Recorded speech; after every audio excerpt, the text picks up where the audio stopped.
ఆలయం లోపల స్వామివారి ప్రాణప్రతిష్ఠని పూజారులు కదా చెయ్యాల్సింది. నరేంద్ర మోడీ ఎట్లా చేస్తారంటూ కొంతమంది రైట్ చేస్తున్నటువంటి ప్రశ్నలకి సమాధానం ఒక మిత్రుడు పెట్టినటువంటిది. మా ఊర్లో శివాలయంలో శివలింగం ప్రతిష్ఠ సమయంలో ఎలా ప్రతిష్ఠ చేద్దాం అన్నప్పుడు ఆ ప్రతిష్ఠకు పౌరోహిత్యంగా పెద్దరికం వహించిన పూజ్యులు శ్రీ చింతపల్లి శివరామకృష్ణ గారు ఓ మాట అన్నారు. ఊళ్ళో వివిధ కులాలు మతాల వాళ్ళు ఉన్నారు. అందరూ వచ్చి శివలింగానికి ఒక్క చెంబు వారే స్వయాన పోసుకునే అవకాశం మనం ఇవ్వాలి. శాస్త్రంలో దానికి ఒక వివరణ ఉంది.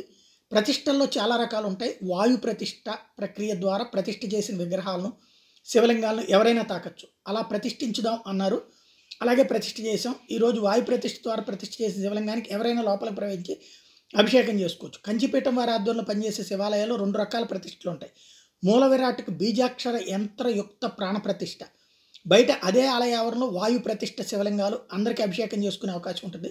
కేసర్లో అసలు మూల విరాట్టుతో పాటు కొండ చుట్టూ శివలింగాలే. అలాగే శ్రీశైలంలో కూడా 2 రకాల లింగాల విగ్రహాలు కనిపిస్తాయి. అట్లాగే ఉత్తర భారతదేశంలో చాలా దేవాలయాల్లో నేరుగా గర్భగుడిలోకి వెళ్ళి స్పర్శ దర్శనం చేసుకునే వీలుంది. రాను రాను క్రమేణా జనాలు కూడా ఎక్కువై కూడా క్రౌడ్ మేనేజ్మెంట్ కోసం గర్భగుడి దర్శనాలు ఆపేసి దూరం నుండి దండాలు పెట్టుకునే సంప్రదాయం మొదలైంది.